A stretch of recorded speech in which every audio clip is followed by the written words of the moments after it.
The first scream wasn't loud. It wasn't even a scream, really. It was more like a desperate plea that never had time to turn into a cry. Please, stop kicking me. The cutlery froze. The laughter died. Glasses hovered halfway to mouths as every head in maple and stone turned toward the same corner of the dining room. It was a busy Friday night in Atlanta, the kind of night when the kitchen was slammed, the wait list was long, and every server was moving like they were on a timer. But in that moment, everything stopped. At the center of it all was a young black woman in a work shirt and apron, backed against the counter, arms up like a shield. Her name was Maya Carter, and by the time this night was over, her life and a lot of other lives would never be the same. The man in front of her wore a navy blue suit that cost more than her monthly rent. His name was Brandon Cole, and if money had a smell, it followed him like cologne. He wasn't yelling because he was hurt. He was yelling because he believed yelling always worked. You spilled $300 of wine on my shirt, he shouted, thumping his chest. Do you know how much this costs? People like you don't belong in places like this. The words hit harder than his foot ever could. At table 6.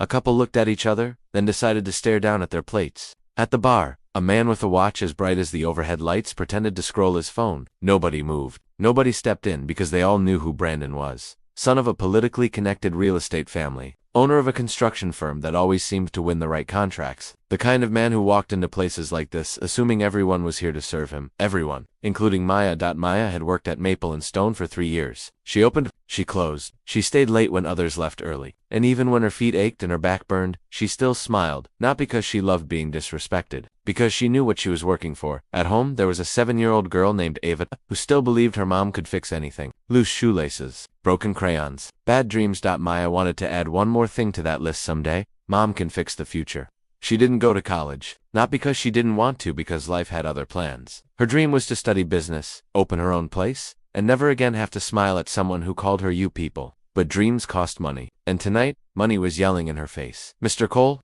please, Maya said, hands still up, voice shaking but controlled. It was an accident. I'll clean it. I'll pay for the shirt. I just need you. Don't have anything I need, he snapped. You and people like you should be grateful just to have jobs here. He stepped forward, crowding her space. Her back hit the counter. Her breath hitched.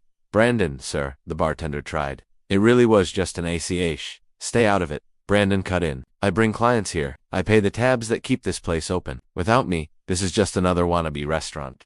Behind the host stand, Mr. Lewis, the manager, finally stepped into the scene. His face was tight, his posture nervous, got between money and morality. Mr. Cole, he began carefully, we're very sorry for the inconvenience. Let's step aside and talk. No, Brandon barked. We settle it right here, now. He pointed straight at Maya. She gets fired tonight, or my company takes its business somewhere else. The silence that followed was heavy. Maya's heart sank. This wasn't just a job to her. It was rent. It was food. It was health insurance. It was school supplies Ava kept quietly pretending she didn't need. And in a room full of people, she had never felt more alone, except she wasn't. In a booth near the back, a man in a plain Oxford shirt watched the whole thing. He'd been coming here for months, ordered the same dish, left big tips, never caused trouble. Most of the staff knew his name only as Ethan Brooks. He drove an old SUV. He dressed simple. He asked about people's days. Maya liked serving his table. He listened. He remembered names. He never talked down to the staff. Tonight, Ethan watched Brandon's tantrum with an expression that wasn't shock or anger. It was something far more dangerous. He looked focused. As Brandon's volume grew, Ethan slowly pushed his chair back and stood, not rushing, not dramatic, just, sure, excuse me, he said, walking toward the conflict. Maya glanced up,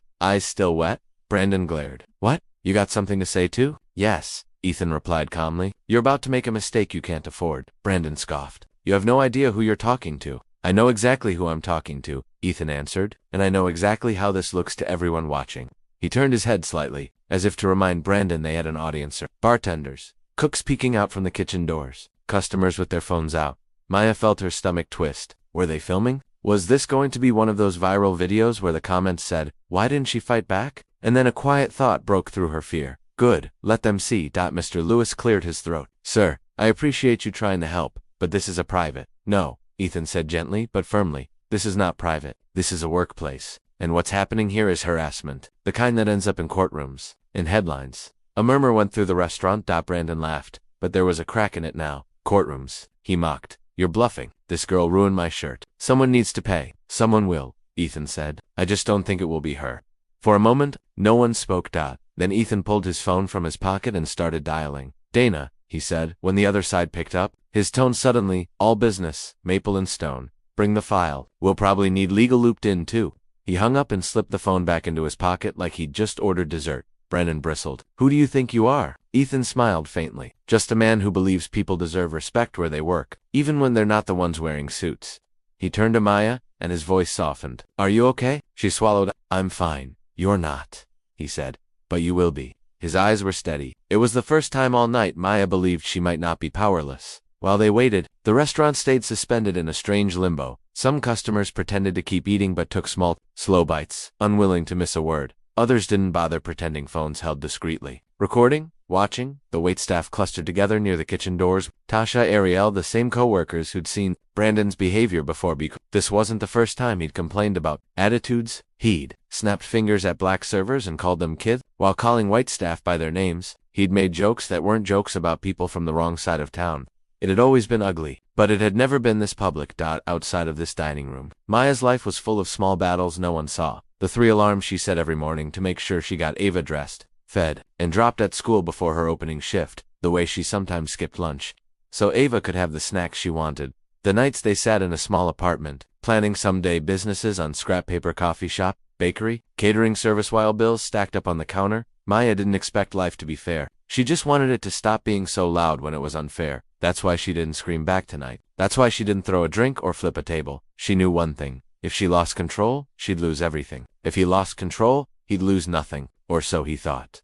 The restaurant door opened again. This time, a woman in a fitted navy blazer walked in with confident strides, carrying an expensive leather briefcase. Her hair was pulled back, her expression focused. Dana Ruiz, she said, reaching Ethan's side. Got your message? She glanced at Brandon briefly, then at Maya, then at the manager. She understood more in 5 seconds than some people had understood in 5 years. Is that it? Ethan asked, nodding toward her briefcase. All of it, she replied. A ripple went through the dining room. Brandon squared his shoulders. What is this? Some scam? Some stunt? No, Ethan said. This is context. He took the folder Dana handed him and flipped it open. Mr. Cole, he began. Over the past several weeks, my team has pulled public records, wage reports, and complaint files tied to your companies. Brandon's face changed.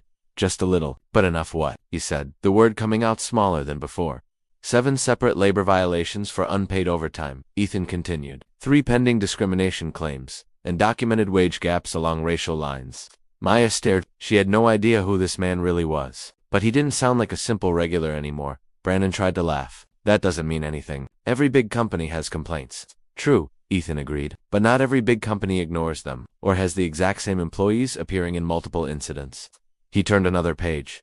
Then there are the construction contracts, he added. Bids awarded under unusual circumstances always aligned with your father's committee schedules. Audits delayed. Safety issues overlooked. Dana slid a photo onto the table. Brandon at a private club, grinning with city officials. Mr. Lewis swallowed hard. Some of the staff shifted in place. What does any of this have to do with her? Brandon demanded, pointing at Maya like she was a stain. Everything, Ethan replied. He let the silence carry that word for a long second. Because the way you treat people when you think they're beneath you isn't limited to restaurants. You bring that same mindset everywhere you go, and sooner or later, it stops being attitude and starts being evidence. Brandon drew in a breath. You don't have the right, we have the law, and we have the truth, Dana cut in. And judging by the number of phones recording right now, we also have witnesses. Eyes darted, hands wobbled. Some customers lowered their cameras, others didn't, single quotes T. Mr. Lewis spoke up carefully. Sir, I think it's best if we de-escalate. The only thing that's going down is her employment. Brandon snapped. If she stays, I walk and so does my money. Ethan's eyes moved to the manager. Mr. Lewis, he said, did the owner ever tell you Maple and Stone's debt was purchased 3 weeks ago? Lewis frowned. No, we've been trying to refinance. But Ethan gave a small nod. That's because they didn't refinance. They sold. He extended his hand. Ethan Brooks Capita. As of this afternoon, Maple and Stone is one of our properties. It took a moment for the words to land, but when they did, the room changed. Maya stared at him. You own this place. Not alone, he said, but yes, and I don't plan to run it with fear. He closed the folder. Here's what I see, Ethan continued. An employee who's been calm, respectful, and competent under pressure, and a customer who's been using his money as a weapon. He turned to Maya. You shouldn't have to choose between your dignity and your paycheck. Starting today, you don't. Then he faced Brandon. You're no longer welcome as a client here, and soon, you're going to have bigger problems than a wine stain. Brandon's face flushed dark red. You can't do this to me, he growled. My father will hear about this. My attorneys, your father already received a full report, Dana interrupted. We sent it to his office before we walked in. She glanced at her phone. And your attorneys, she added, have also received notices. They may be busy for a while. Brandon looked around, expecting anyone to step in. No one did. For the first time in his life, Brandon stood in a room where his last name didn't save him. Not the way it always had. Not the way he expected it to. He tried one more time. This is a setup. Some kind of trap. No, Ethan replied, his voice soft but firm. This isn't a trap. This is gravity. You jumped. We just stopped pretending you were flying. A few quiet laughs escaped from the bar. Brandon's hands clenched. You'll regret this, he said, but there was no strength behind it now. Only fear. He turned, shoved his chair, and stormed toward the door past the phones, past the eyes, past the people he'd never bothered to see. When the door closed behind him, the room stayed silent for a few long seconds. Then, slowly, someone clapped. Then another. Then more. Until the restaurant that had been frozen in fear was echoing with applause. Maya stood there, breathing hard, hands still slightly shaking, as if her body hadn't received the update that the danger was over. Ethan turned back to her, double quotes. Ms. Carter, he said, do you have a moment to talk? That night, after her shift, most of the staff had gone home and the chairs were flipped onto tables, Maya sat at a corner booth with Ethan and Dana. Her apron was off. Her hair was loose, her shoulders still tense. You shouldn't have to go back out there and pretend nothing happened, Ethan said. So let's make sure you never have to again. He opened a new folder. This one didn't have accusations inside. It had possibilities. I've watched you for months, he admitted. Not in a creepy way, he added with a half smile, but as someone evaluating this place. I noticed you always remembered regulars' names. You stepped in when other staff got overwhelmed. You kept things running when it got chaotic. Maya looked down, embarrassed. That's just my job. No, Dana said gently. That's leadership. Ethan leaned forward. Earlier, he said, you mentioned to Mr. Lewis that you'd pay for that shirt in installments. Why? Because I need this job, she said simply. My daughter needs it. I can't risk not having a paycheck. Do you want to spend the next 10 years worrying about people like Brandon? He asked. Or do you want to build something where people like that don't have a say at all? She hesitated. I don't know where to start. You already started, he replied. You just didn't have anyone to invest in you. He slid a single sheet in front of her. Maple and Stone is going to become a community kitchen and training center, a place that teaches job skills to people in this neighborhood. Paid trade, real wages, real opportunity. Maya blinked. That sounds huge.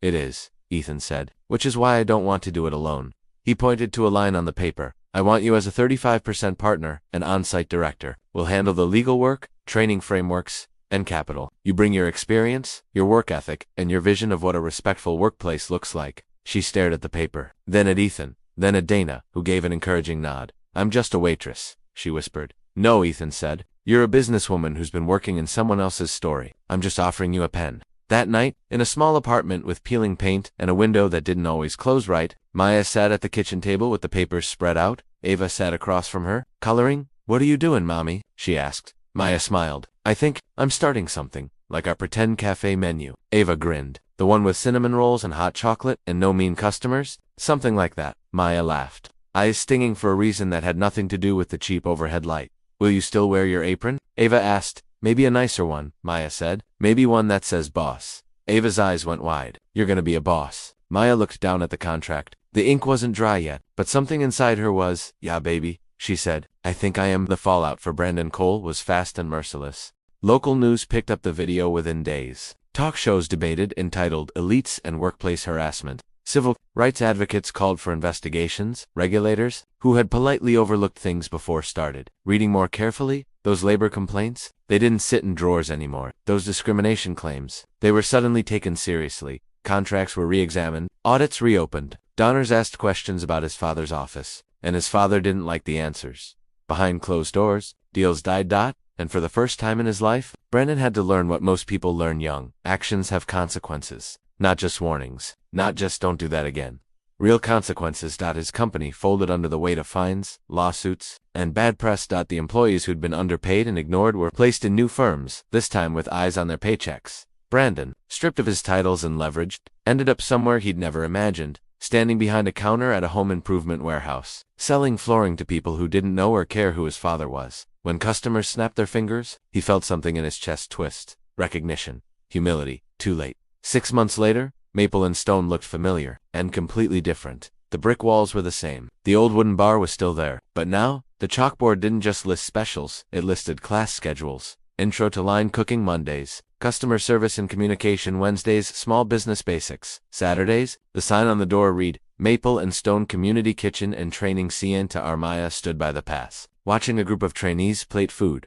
Table 4 is ready, one of them called. Looks great, Marcus, she said. Wipe the edge of the plate, then send it. In the corner, Ava worked on a tablet, checking online orders like a tiny assistant manager. Mom, someone ordered extra cornbread, she announced. We'll make it happen. Ms. Assistant, Maya replied. Mr. Lewis was still there too. Calmer now, laugh lines deeper. He handled back-of-house coordination and payroll, this time with help, transparency, and less stress. Former staff, who once feared the schedule, now helped teach workshops. That night months ago had broken something, but it had also built something. You know what I don't miss? Maya said one afternoon, as she and Ethan looked over reports at the bar. Ethan guessed. Okay, yes, she admitted with a chuckle. But also the feeling that at any moment, one loud customer could take away my entire life. Ethan nodded slowly. We can't stop every bad person from walking into a room, he said, but we can build rooms where they don't get the final say. She looked around the trainees laughing in the kitchen. The older woman from down the block learning how to run the register. The young man who once got turned away from jobs because of his record, now proudly bussing tables and training others.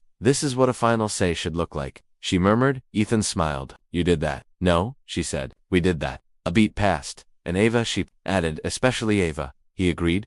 News spread about Maple and Stone's new mission. Local papers called it a model for business. A business magazine ran a piece, From Waitress to Owner, how one woman turned humiliation into opportunity. Schools called asking if Maya would speak to their students. One day, Ava came home waving a flyer. Mom, my teacher says you're coming to talk about women entrepreneurs. Maya laughed, shaking her head. I guess I am. What are you going to tell them? Ava asked, but Maya thought for a moment. I'm going to tell them, she said slowly, that where you start is not where you have to finish. And that no matter who looks down on you, you never lower what you expect from yourself. Can I come? Ava asked.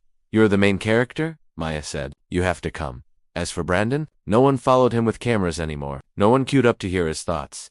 He scanned barcodes and asked, do you want the extended warranty? Sometimes customers ignored him the way he used to ignore servers. Every so often, he'd hear someone at the registers mention Maple and Stone. They've got this new thing, someone would say. Pretty cool. They train people, help them get jobs.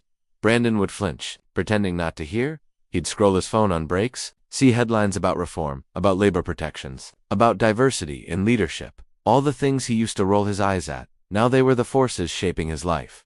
Once, he walked past Maple and Stone on his way home. He paused across the street. Inside, he saw people working hard, laughing, learning. No one looked afraid of losing everything because someone like him got angry. He didn't go in. He didn't belong there anymore. He never really had. Back inside the community kitchen, closing time looked different now. Instead of tired silence, there was music playing low. Instead of dragging bodies, there were plans being made, menus discussed, classes scheduled, ideas tossed around about expanding to a second location. Do you ever think about that night? Ethan asked, as they wiped down the bar. Every time something goes right, Maya said, not because of him, but because of what we chose to do after. She paused, then added, a year ago, my biggest wish was just to be respected at my job. I want to build something so strong that my daughter never even has to wonder if she belongs in a room. Ethan nodded. That's the difference between revenge and justice, he said. Revenge stops at the person who hurt you. Justice keeps going and builds something better. Maya smiled, tired but light. Then I guess we're in the justice business, she said. Here's what this story really is about. It's not just about a racist man in a restaurant. It's not just about a manager who hesitated or customers who stayed quiet. It's about a woman who chose dignity over rage, a man who chose truth over convenience, and a community that chose growth over gossip. Maya didn't win because karma got Brandon. She won because she took a moment of deep humiliation and used it as a foundation. She documented. She listened. She accepted help. She built.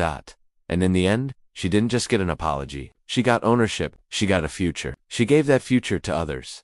The man who tried to treat her like she was disposable is the one the world ended up discarding. That's not an accident. That's a lesson. Never mistake someone's job for their worth. Never assume a uniform means less than. And never forget, the person serving your table tonight may be the one shaping your opportunities tomorrow. This is not just a story. This is what happens when grace, courage, and opportunity meet. This is a Black Journeys 101 story. If this touched your heart, subscribe for more powerful stories where respect defeats arrogance, resilience conquers injustice, and success becomes the best response to hate. And tell me in the comments, have you ever been underestimated because of how you look, where you work, or where you come from? What did you do with that moment? Because like Maya, you might be standing at the starting line.